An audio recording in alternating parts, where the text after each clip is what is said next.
sebenarnya dari situlah saya minat dengan PSM tadi.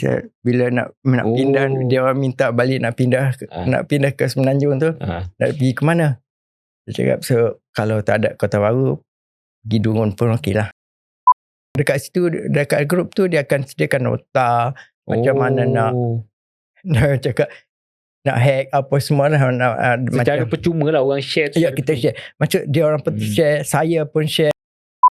Dia pernah tunjuk gambar yang bila nak panel, nak interview untuk kenaikan pangkat tu, dia punya file tu satu bilik yang besar ni penuh dengan file-file.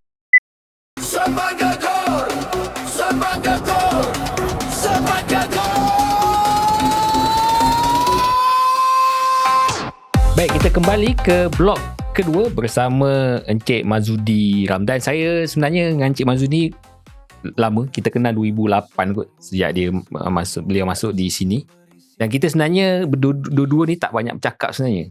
Jadi kalau saya dengan Encik Mazudi duduk dua orang, dia jadi macam sunyi sikit. Dia kena ada orang ketiga. Orang ketiga tu bukan setan, orang kedua kena yang merancangkan perbualan lah.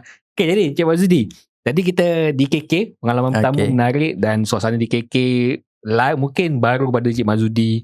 Dan saya difahamkan masa di KK tu Encik Mazudi juga aktif dengan bukan sukan lah, dia macam aktiviti-aktiviti lasak lah. Macam mana boleh terlibat ke? Sebab boring masa tu, internet pun tak apa-apa ada kan.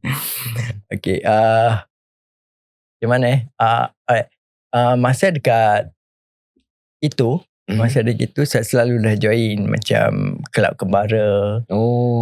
Adalah geng-geng yang ada kat sini pun ada. Cik Haji Zainuddin. Ada orang tu kat kaki gunung lah, panjat gunung. Masa dekat itu pun dah start naik bukit, naik gunung. Naik gunung, start dengan apa? Kat sana kan ada Gunung Belumut, kan. So dia orang join naik gunung tahan. So saya dah ada experience benda tu. Tambah-tambah lagi bila saya pergi ke sana, ke KK, Cik Zainuddin ada kat sana. Cik Zainuddin ni adalah geng saya yang senior ke satu batch? Dia senior 6 bulan daripada saya. Senior satu semester lah. Satu semester. So dia ni adalah tim saya juga yang selalu naik gunung dekat sini. Masa belajar. So bila pergi sana, dia panggil saya, ajak saya untuk join dia sekali sebagai dalam, kita ada kurikulum kelab kembara. Alright. Kelab kembara. Dan bila dekat sana, dekat KK, dia ada banyak tempat tau. Macam dia yang famous ni Gunung Kinabalu lah. Gunung Kinabalu. Lepas tu dia ada, berapa kali naik Gunung Kinabalu, Cik Mazudi? Saya sempat 5 kali. 5 kali? Sempat 5 kali ya? Saya sempat 5 kali dan sempat buat tournament, buat Kinabalu Challenge untuk MSP. So saya panggil semua Politeknik punya peserta daripada Politeknik Malaysia. 2004 masa tu 2000, rasanya 2004. Maksud saya praktikal dekat sini. Ada orang ajak juga, tapi saya bukan kaki gunung. Nanti Aziz orang pergi mesti ingat lagi daripada sini. So saya sempat buat 3 tahun juga betul-betul. So 3 ke 2 kali. Maksudnya saya bawa yang ni lah. So patah balik macam mana boleh mula tadi kan. Jadi Cik Zainuddin ni dia panggil saya untuk join sekali kelab kembara tu. So kita plan lah. So banyak, dia macam sifu saya lah. Dari segi pengalaman saya dengan aktiviti tu, saya rasa saya tak ada masalah lah. Cuma dari segi apa yang saya kena belajar daripada dia adalah macam nak organize, macam mana nak organize bila kita buat aktiviti, macam mana nak mohon, buat paperwork, apa semua. Dia mahir Dia tu masa saya ada kat sana tu, dia dah pandai dah. Macam nak. Dekat sini dia macam simpan kuku senyap. Dia balik sini jadi simpan kuku betul. So dia banyak ajar saya. Sempatlah beberapa kali buat program dengan dia. Yang first kali program dengan dia adalah kita berakit dekat Sungai Kilu. Sungai Kilu ni adalah kalau Mike 7 punya kayaking tu kan. Dia level 3, level 4. Dia sukar juga. So kita buat kayak kat sana, bawa student dan dia berjaya. Kita berakit bulu tu. So itu pengalaman yang first lah kita buat kat sana dengan dia. kat sana. Lepas tu dari situlah bermula daripada kelab kembara tu. Saya banyak naik bawa pelajar kelab kembara tadi. Sebenarnya kelab kembara tu sebagai kita punya test tahu dari segi macam mana nak organize, macam mana cara nak jaga student bila ada dekat tempat aktiviti, macam mana nak handle, kalau ada safety dia macam mana, apa semua tu lah. Dan kita pergi pada lebih besar, kita buat Kinabalu Challenge. Dan kita sendiri pun, saya pun pernah bawa student datang sini dekat PSMA pada tahun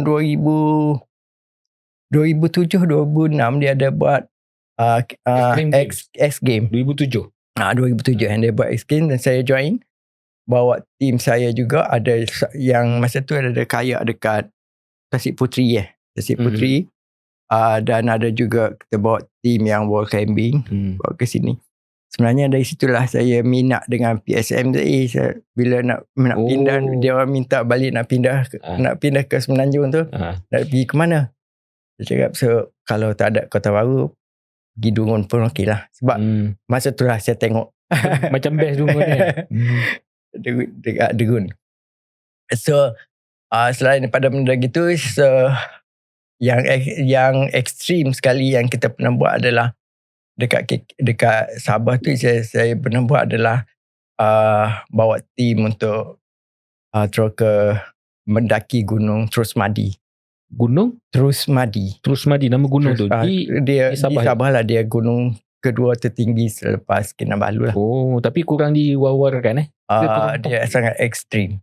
Dia sangat ekstrim, sangat susah nak panjat dia tu. So naik saja kena sampai ke kaki tu 1 hari, lepas tu naik 2 hari, duduk kat puncak 1 hari, tak ada air, tak ada water source, sampai puncak. Lepas tu esok baru turun. Suasana dia macam Kinabalu ke ataupun macam dia lagi football lah, hutan dia. Dia macam hutan-hutan di Semenanjung lah, banyak pokok-pokok ke dia macam dia ada satu level tu dia banyak pokok balak yang tebal-tebal punya hutan tu, hutan yang juta-juta tahun punya umur tu. Satu level lagi dia hutan buluh. Dia dekat setengah hari terduduk tu jalan dalam pokok keliling tu buluh. The whole area tu pokok buluh. Lepas tu dia sampai kepada pokok-pokok renek yang biasa kat atas gunung tu lah. Pokok renek yang sejuk dah tu. Situ dah sampai tu. So daripada kaki tu nak sampai ke puncak tu kena 2 hari, kena bermalam dulu dekat tengah jalan. Dia bermalam tu tak ada macam camp macam di Kinabalu lah. Tak ada. Macam pacak kemah betul lah. Masa tu tak ada. Yang guide kami adalah orang asli, orang tempatan. Orang asli situ. Yang nak masuk ke tapak tu pun dia kena masuk jalan gravel menggunakan 4-wheel drive 75 km. 75? Nak masuk ke kaki bukit. Kaki gunung. Dekat kampung tu. So itu yang ekstrim masa. So yalah, itu yang ekstrim. Dan bawa student masa tu. Dengan student. So dengan semua student tu bila turun tu dia akan jadi rapat lah dengan student. Bila kita dah duduk 1-2 hari dengan challenge yang macam tu, yang dengan tak ada air dia, dengan minum air dalam periuk kera. Pokok periuk kera tu minum air. So bila challenge macam tu sampai ke bawah, kita jadi, dia punya team tu dah jadi macam rapat. Sampai sekarang ke? Sampai sekarang ni dah lost lah. Tapi masa lama juga lah masanya. Sampai dia orang grade apa semua. So itu antara aktiviti saya dekat sana. Selain daripada tu, bila bawa kelab kembara ni ada macam kayak dekat laut apa semua tu, dan banyak lagi lah tempat-tempat yang paling ekstrim tu Terusmadi lah. Selain daripada tu banyak lagi lah tempat-tempat yang kita explore. Banyak. Berapa lama Encik Wan Sudi di Kota Kinabalu? 8 tahun. 8 tahun. Mula 2000 sampai 2008. Tapi memang macam-macam aktiviti buat lah masa. Banyak sangat. Masa bujang tu memang banyak lah. So selepas kahwin tu pun, di awal-awal kita dunia kahwin tu pun kita masih lagi. Encik Wan Sudi kahwin tahun bila?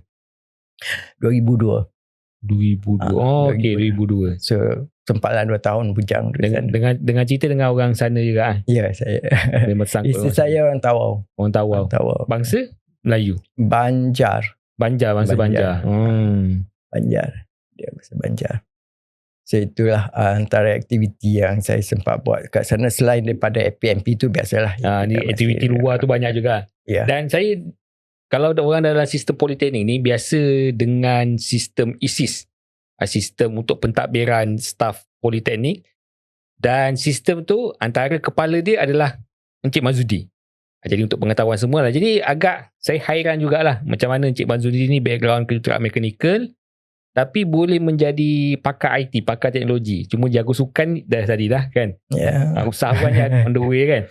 Jadi macam mana tu daripada mechanical ke IT, dia macam dua bidang yang berbeza. Tapi kalau bidang tu digabungkan sekarang tu memang wow lah. Tapi zaman tu tahun 2000 macam mana ada kesedaran untuk untuk belajar dua benda. Yalah, belajar formal juga mechanical. Cara tak formal tu programming, IT, system development tu macam mana? Mungkin cerita sikit. Mungkin ada kawan-kawan yang tengok podcast ni dia akan ingat balik lah benda tu sebab saya bila berada di UTHM itu lah masa tu. Itu ni antara IPT yang terawal yang menyediakan infrastruktur dia tu ada internet yang awal. Masa tu 97, 98 dah ada internet. Dan kita pun masa tu boleh dapat internet. Kagum lah. Sebab dulu kalau nak internet kat rumah dia kena dial 1515. Tak ada lagi kat rumah, payah nak dapat. Masa tu payah kan. PMnet tak ada lagi. Ada lagi lah. So bila ada internet situ dekat lab tu, jadi kagum lah. So kita explore dan saya dekat situ lah saya banyak belajar pasal server, sebab kita ada team masa tu zaman IRC dan zaman kalau Cik Jam tahu. Saya sempat tu. Saya dapat dulu daripada IRC kan. IRC dia ada satu lagi dia panggil BBS, Bulletin Board System. Yang tu lagi ramai orang-orang IT yang berada dalam sistem BBS tu. So saya join benda tu dan banyak benda yang saya belajar berkenaan dengan programming. Masa tu programming dia tak banyak. Masa tu dia ada Java, ada HTML. Yang basic HTML lah kan. HTML. Dan first time saya ingat lagi bila saya dah dapat buat kod HTML dan dapat keluar gambar, dapat keluar teks bila tengok kat browser. Browser pun masa tu Netscape Navigator.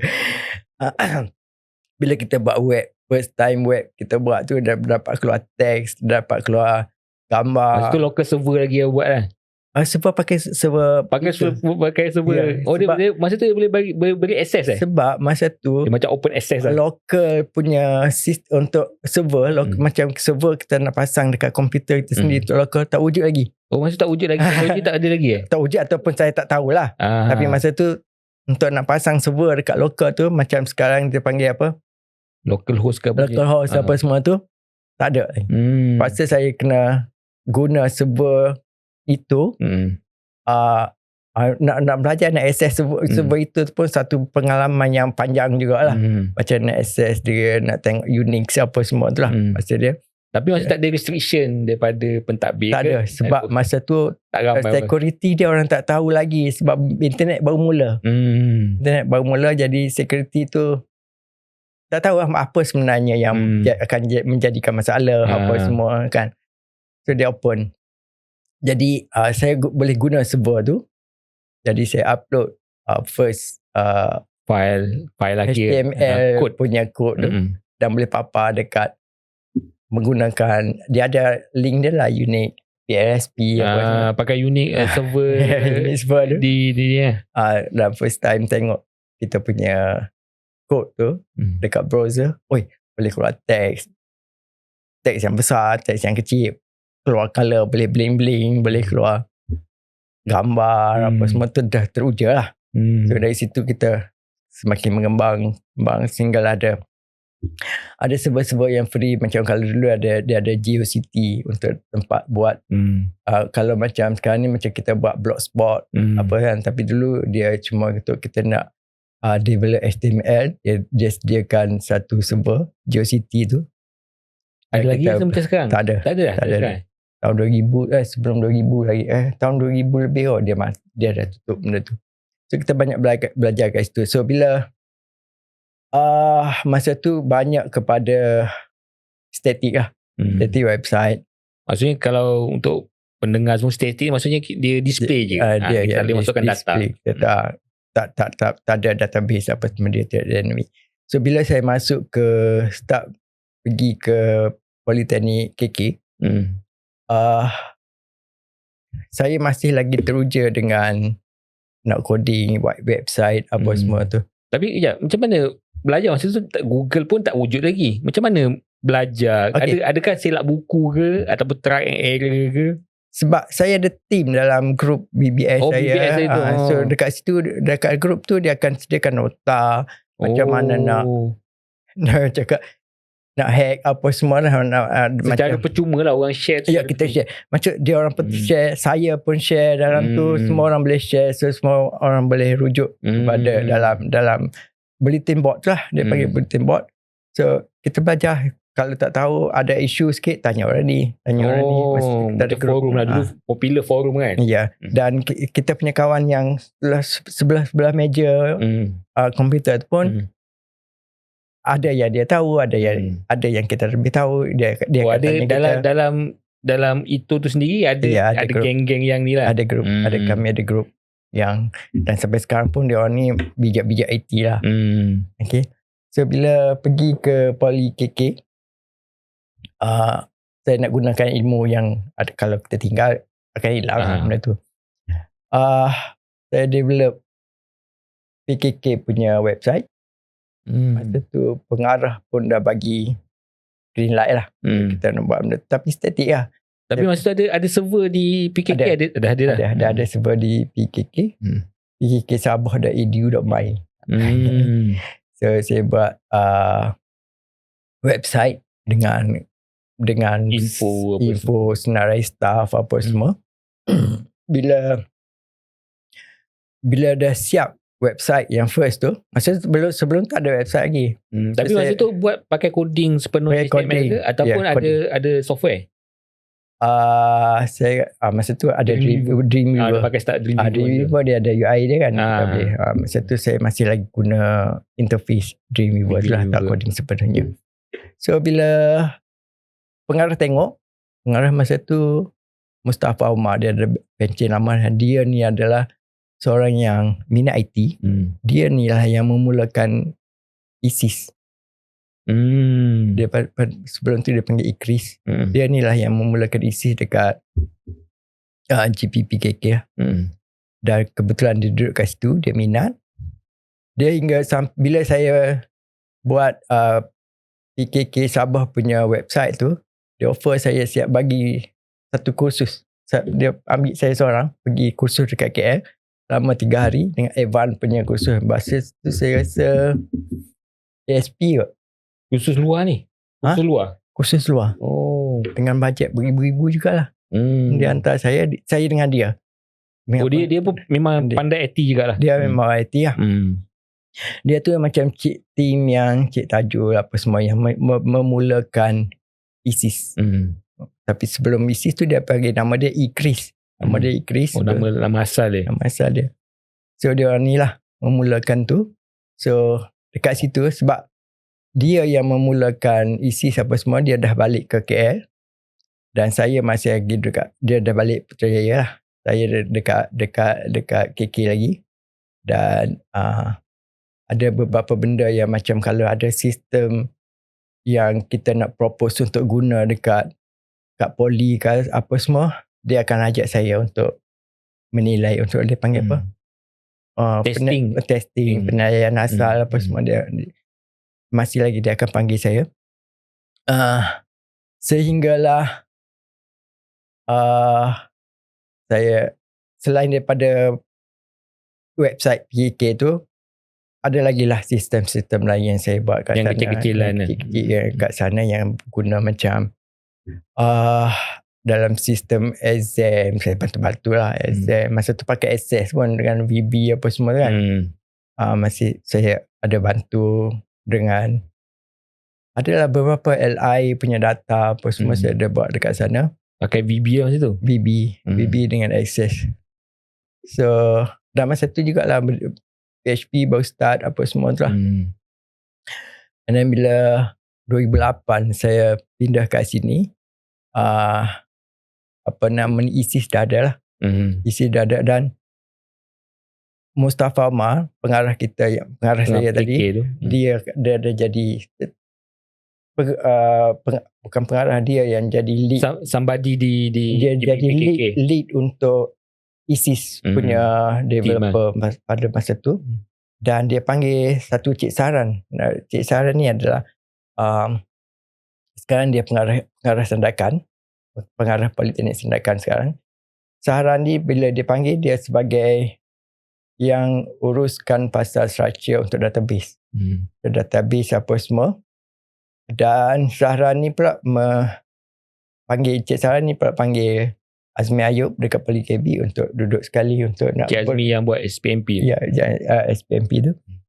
Untuk nak start develop ISIS. So dia kerja dua orang. Ada lagi lah programmer yang lain yang selalu keluar masuk. Kadang pergi, lepas tu yang baru masuk. Tapi Cik Azmi tu stay dengan tu. So Cik Azmi programmer, Cik Syahran ni sebagai, saya nak panggil dia punya mastermind lah. UI dia, UI UX dia. Dia punya mastermind, dia boleh. Cik Syahran dia expert pasal database. Dia punya flow system tu lah. UI kita sama-sama sendiri ya. Kita bincang. So bila saya balik sini, masa tu saya dekat UK, bila dekat UK tu dari segi kos lah nak bawa saya ke sana, nak sebab selalu perjumpaan untuk CC siapa dia buat kat Sejaya dekat KL semua. Lagipun masa tu ada lagi Syahran ni masih lagi berlali. So, satu kos dia pun ada juga kat situ. Saya belum join lagi. So, Cik Syahran tu orang Sabah. Dia orang Sabah, kerja sekarang dengan saya. Orang Sabah tapi dia orang Sabah. Ada lagi gambar dia yang tengah coding dengan saya masa dekat sana. So bila dia balik sini, dia dipanggil untuk bantu kat sini. Dia memang berpindah lah gini. Bila saya balik sini tahun 2008 tu, memang Cik Mazudi pindah sini disebabkan oleh ISIS. Lebih kurang gitu lah. Tak. Sebab saya rasa nak balik sangat. Dah 8 tahun duduk sana. Tapi adakah ISIS tu menjadi satu macam mudah lah Cik Mazudi untuk pindah? Tak juga ke dah sampai giliran? Kalau sampai giliran tu maksudnya 3 tahun kita boleh pindah dah. Cuma saya tu memang dah lama dah. Dan saya mohon. Sebab dia orang pun paksa, mu ni lama dah. Dia orang paksa so pindah Sabah. Sebab pindah lagi. Pindah ke sebenarnya orang Sabah kan. Nak stay Sabah kalau ikut kan. So saya pun lama dah kat Sabah. Saya dah rasa sampai masa untuk nak balik dengan mak ayah saya. Tapi wife okey lah. Wife ikut dia. Tak ada isu lah dengan dia. So bila pindah je kat sini tahun 2008 tu, terus dapat surat panggil meeting untuk pergi buat ISIS. Dan masa tu ISIS dah ada. Dia lebih kepada profile, biodata kita, biodata staff masa tu, dan training, PPK, CPCM, apa semua nak memohon melalui ISIS lah. Tahun 2012 kot, 2012 kita propose untuk dia orang propose untuk sistem permohonan kenaikan pangkat, nak masukkan dalam ISIS. So dia memang projek yang agak susah, agak besar lah proses tu, projek tu nak attach sekali dengan ISIS. So masa tu saya dah join dah. Dah join, tapi saya masih lagi belajar macam mana structure ISIS, macam database dia, macam mana dia. Pernah ada juga sumbangan yang kecil-kecil macam nak buat UI apa semua tu. So yang kerja yang betul saya buat adalah bila datang dengan permohonan kenaikan pangkat pada masa tu, sebab dia banyak isu lah bila mohon dengan manual. Satu, bila pergi meeting dia pernah tunjuk gambar yang bila nak panel nak interview untuk kenaikan pangkat tu, dia punya file tu satu bilik yang besar ni penuh dengan file-file. Dia dah semak secara manual. Memang semak secara manual. So dari situlah kita start dengan buat permohonan kenaikan pangkat. Modul permohonan kenaikan pangkat lah. Okay, kita panggil modul lah. Modul tu. Lama juga buat kerja tu. Dan bukan kerja saya seorang lah, sebab yang kenaikan pangkat dekat ISIS tu dia ada segi dokumen dia ada orang lain yang buat, dari segi structure database dia ada orang lain yang buat, daripada segi flow dia nak start yang mana dulu, yang mana dulu, yang semua kami ada team masing-masing, ada tugas masing-masing lah. Yang sebab benda tu melibatkan dasar apa semua lah. So saya cuma coding lah. So dapatlah hasil dia macam yang kita tengok yang sekarang ni. Untuk tu maksudnya itu adalah itu je lah hasil kerja saya dekat situ. Nak kata banyak tak banyak lah, tapi sumbangan tu memang ketara masih digunakan oleh orang ramai lah. Dan sekarang ni masih lagi terlibat sebelum berpencen ni. Tak terlibat, bila tak terlibat secara pergi buat coding lagi lah. Sebab kita nak, saya cuma konsep ini macam ni, macam ni, macam bagi cadangan macam mana nak ubah. Sebab sekarang ni, sebab sistem itu yang proses kenaikan pangkat ni dia berubah dari semasa ke semasa. Dia ada version 1, version 2 apa semua kan. So bila ada perubahan yang minor-minor macam tu, dia masih lagi panggil saya untuk konsult dekat mana nak ubah, macam mana nak ubah apa semua tu. Tapi sekarang ni yang buat, yang pegang benda tu ada orang apa ni, kita punya pengganti lah. Ada orang muda semua. Jadi panjang cerita Cik Mazudi daripada sebenarnya Cik Mazudi kan tak banyak cakap sebenarnya. Dengan podcast ni jadi banyak bercakap. Kita kena buat siri lain lah. Okay, jadi kita akan masuk blok yang ketiga. Kita nak tengok way forward apa perancangan Cik Mazudi pada masa akan datang. Jumpa lagi pada blok yang ketiga sebentar lagi. Bukan sembang kosong, bukan sembang bohong, sembang berisi, ilmu diisi.